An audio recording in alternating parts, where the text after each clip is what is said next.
નમસ્કાર, આપ જોઈ રહ્યા છો ન્યૂઝ 18 ગુજરાતી અને તમામ મહત્વપૂર્ણ સમાચારની સાથે હું છું લુબના ખાન। મહત્વપૂર્ણ સમાચાર, ભીખાજી ઠાકોરની કોંગ્રેસમાં જોડાવાના વાયરલ મેસેજનો મામલો। ભીખાજી કોંગ્રેસમાં જોડાવાની પોસ્ટ સોશિયલ મીડિયામાં વાયરલ થઈ હતી। ભીખાજી ઠાકોરે સોશિયલ મીડિયા પર પોસ્ટ મૂકીને ખુલાસો કર્યો, હું ભાજપ છોડીને કોઈ પણ અન્ય પક્ષમાં જોડાવાનો નથી, કોઈ બીજા પક્ષમાં જોડાવાની વાત માત્ર અફવા। ભીખાજીએ પોસ્ટ મૂકતા કોંગ્રેસમાં જોડાવાની અટકળોનો અંત આવ્યો। સાબરકાંઠા લોકસભા બેઠક પર ઉમેદવારી પરત ખેંચ્યા બાદ અટકળો વહેતી થઈ હતી।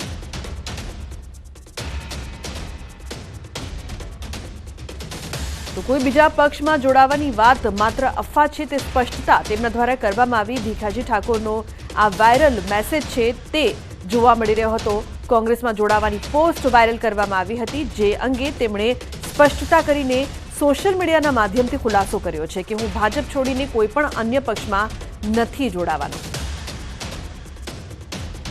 મહત્વનું છે કે ભીખાજી ઠાકોરે જે પ્રકારથી ચૂંટણી લડવાની અનિચ્છા બતાવી હતી તે બાદ ઘણી બધી ચર્ચાઓ થઈ રહી હતી અને તે ચર્ચાઓ બાદ આ મેસેજ પણ વાયરલ થઈ રહ્યો હતો, જેમાં તેઓ કોંગ્રેસમાં જોડાવાના છે તેવી વાતો થઈ રહી હતી, જે બાદ તેમણે સોશિયલ મીડિયાના માધ્યમથી આ અફવા અંગે ખુલાસો કર્યો। વધુ માહિતી માટે અરવલ્લીથી સંવાદદાતા હાર્દિક જોડાયા છે ફોન લાઈન પર। હાર્દિક, જે અફવાના મેસેજીસ વાયરલ થઈ રહ્યા હતા, શું જાણકારી છે અંગે? લોબના ચોક્કસથી જે પ્રકારે સાબરકાંઠા લોકસભા બેઠક માટે પહેલા ભારતીય જનતા પાર્ટીએ ભીખાજી ઠાકોરનું નામ જાહેર કર્યું હતું, ત્યારબાદ ઉમેદવાર બદલવાની સ્થિતિ ઊભી થઈ હતી અને પોતાની ઉમેદવારી પરત ખેંચ્યા બાદ અનેક અટકળો વહેતી થઈ છે। ખાસ કરીને ગઈકાલે સોશિયલ મીડિયામાં એક મેસેજ વાયરલ થયો હતો કે 100 કાર્યકરો સાથે ભીખાજી ઠાકોર કોંગ્રેસમાં જોડાવાના છે। આ પ્રકારના મેસેજ બાદ ભીખાજી ના બાબતે ધ્યાન આવ્યું હતું મેસેજનું અને ત્યારબાદ તેમને ખુલાસો કર્યો છે સોશિયલ મીડિયામાં કે આ પ્રકારનું જે વાત છે તેમાં કોઈ પણ પ્રકારનું તથ્ય નથી, માત્ર અફવા છે। તેઓ ભારતીય જનતા પાર્ટીને છોડી અને ક્યાંય જવાના નથી। એટલે કે સાબરકાંઠા લોકસભા બેઠક ઉપર સતત તેમની ઉમેદવારીની અનિચ્છા બાદ અનેક અટકળો જોવા મળી છે। ક્યાંક જે સમર્થકોમાં આક્રોશ જોવા મળી રહ્યો છે, રાજીનામા પડી રહ્યા છે।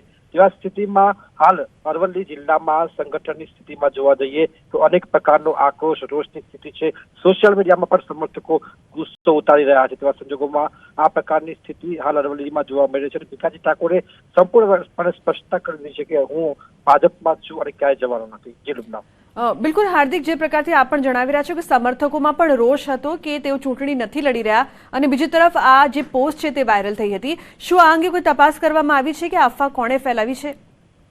ચોક્કસથી આ જે સમગ્ર મામલે ભીખાજી ઠાકોર દ્વારા જે સાયબર ક્રાઇમ છે તેમને આ બાબતે તેઓ ધ્યાન દોરશે તેવું તેમનું કહ્યું હતું, કારણ કે ગત મોડી રાત્રે આ પોસ્ટ કરવામાં આવી છે અને આજે વહેલી સવારે એટલે દિવસ દરમિયાન ગમે ત્યારે તેઓ જે સાયબર ક્રાઇમ જે વડા છે તેમને સંપર્ક કરશે અને આ બાબતે જાણ કરશે, કારણ કે જે પ્રકારે ખોટી અફવા ફેલાવવામાં આવી છે ક્યાંક ને ક્યાંક તેમની ભારતીય જનતા પાર્ટી પ્રત્યેની જે નિષ્ઠા છે તે છબી ખરડાવવાનો પ્રયાસ હોઈ શકે છે તેવું તેમનું કહેવું થાય છે। તેવા સંજોગોમાં આજે તેમના સમર્થકો તો ટિકિટ નહીં મળવાના કારણે આક્રોશમાં છે જ, પરંતુ કોંગ્રેસ પાર્ટીમાં જોડાવાની બાબતમાં કોઈ પણ પ્રકારનું તથ્ય નથી તેવું તેઓ સ્પષ્ટપણે જણાવી રહ્યા છે। જી બિલકુલ હાર્દિક, આભાર સમગ્ર માહિતી બદલ।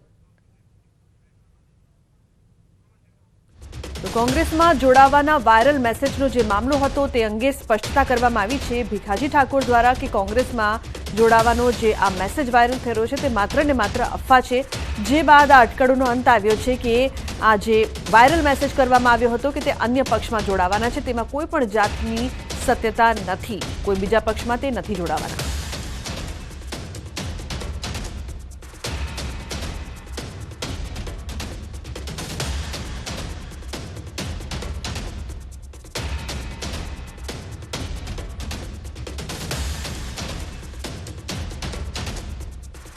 તો અન્ય મહત્વપૂર્ણ સમાચાર, સુરતથી 35 વર્ષીય જીમ ટ્રેનરનું મોત નીપજ્યું છે। રાત્રિ દરમિયાન અચાનક ઢળી પડ્યો હતો યુવક, ખાનગી હોસ્પિટલમાં ટૂંકી સારવાર બાદ મોત નીપજ્યું। સાહિલ પટેલને કોઈપણ પ્રકારની બીમારી નહોતી, યુવકનું હાર્ટ એટેકથી મોત થયાની આશંકા। મોતનું સાચું કારણ પીએમ રિપોર્ટ બાદ જ જાણી શકાશે। વધુ માહિતી માટે ફોન લાઈન પર કીર્તેશ જોડાયા છે। કીર્તેશ, જીમ ટ્રેનરનું મોત, ઓછી ઉંમરમાં હાર્ટ એટેકની આશંકા, શું અપડેટ્સ?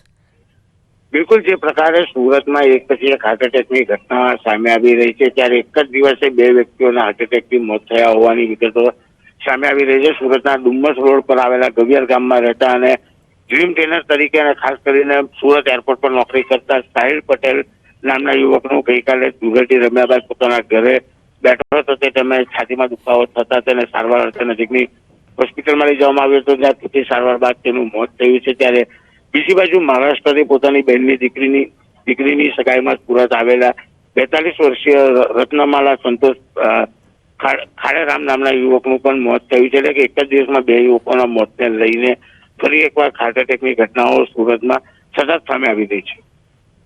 જી બિલકુલ, જે પ્રકારથી હાર્ટ એટેકની જે ઘટના છે કીર્તેશ, ઓછી ઉંમરમાં બનવાના બનાવો સતત વધી રહ્યા છે, તેને લઈને શું કહેશો? અત્યારે પણ આ જ પ્રકારની ઘટના સામે આવી છે. બિલકુલ, છેલ્લા 6 મહિનાથી જોવામાં આવે તો સુરતમાં એવરેજ 3 થી 4 લોકોના સૌથી ઓછી ઉંમર એટલે કે 25 વર્ષથી લઈ 35 વર્ષના યુવાનોને જે રીતે હાર્ટ એટેક આવી રહ્યા છે તેને લઈને કહી શકાય ડોક્ટર નિષ્ણાતોની વાત માનીએ તો કામનું પ્રેશર હોય અથવા તો કહી શકાય કે પોતાના શરીર સ્વાસ્થ્ય માટે કાળજી ના રાખતા યુવાનોને સૌથી વધુ હાર્ટ એટેક આવી રહ્યું છે. સ્ટેટની લાઈફ જીવતા હોય તે લોકોને ખાસ હાર્ટ એટેકનો આવવાના ચાન્સ વધારે હોય છે. અને જે ઘટનાઓ આવી રહી છે 25 થી લઈ 35 વર્ષના યુવકો અથવા યુવતીઓને સૌથી વધુ હાર્ટ એટેકની ઘટનાઓ સુરતમાં છેલ્લા 6 મહિનામાં સતત સામે આવી રહી છે. તો મહત્વનું છે કે જે પ્રકારથી આ સમગ્ર ઘટના સામે આવી છે, 35 વર્ષીય જીમ ટ્રેનરનું મોત નીપજ્યું. રાત્રિ દરમિયાન અચાનક ઢળી પડ્યા, ખાનગી હોસ્પિટલમાં ટૂંકી સારવાર બાદ મોત નીપજ્યું. તો સુરતમાં હાર્ટ એટેકના 2 બનાવો બન્યા છે. મહિલા સહિત યુવકનું શંકાસ્પદ મોત નીપજ્યું છે. મહારાષ્ટ્રથી બહેનના દીકરીની સગાઈમાં આવેલી મહિલાનું છાતીમાં દુખાવા બાદ મોત. 42 વર્ષીય રત્નમાલા સંતોષ ખાંડેરામનું મોત નીપજ્યું. મહારાષ્ટ્રના ખાંડાલા સ્થિત આકોટા ગામની વતની મળસ્કેના 5 વાગ્યે છાતીમાં જલન થતા ચીસો પાડી ઊંઘમાંથી એકાએક ઉઠેલી મહિલા મોતને ભેટી. મહિલાને સંતાનમાં 15 વર્ષીય બાળક. મોતનું કારણ જાણવા સુરત નવી સિવિલ હોસ્પિટલ ખાતે પીએમ પ્રક્રિયા હાથ ધરવામાં આવી છે. બીજી ઘટના ડુમ્મસ વિસ્તારમાં સામે આવી છે. તો મહિલા સહિત યુવકનું શંકાસ્પદ હાર્ટ એટેકમાં મોત નીપજ્યું છે. 42 વર્ષીય રત્નમાલાનું મોત. બીજી તરફ સુરતમાં મહિલા કોન્સ્ટેબલના આપઘાતના કેસ મામલે સિંગણપુર પોલીસ સ્ટેશનમાં ફરિયાદ નોંધાઈ છે. પોલીસ કોન્સ્ટેબલ પ્રશાંત ભોય વિરુદ્ધ ફરિયાદ.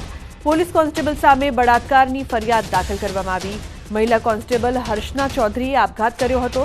પ્રશાંત અને હર્ષનાબેન છેલ્લા ઘણા સમયથી પ્રેમ સંબંધમાં હતા. તો કોન્સ્ટેબલ સામે ગુનો નોંધાયો છે.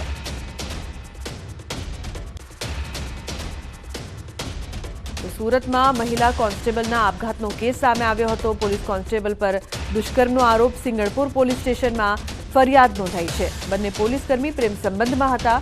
તો કોન્સ્ટેબલ પ્રશાંત ભોય વિરુદ્ધ ફરિયાદ દાખલ કરવામાં આવી છે.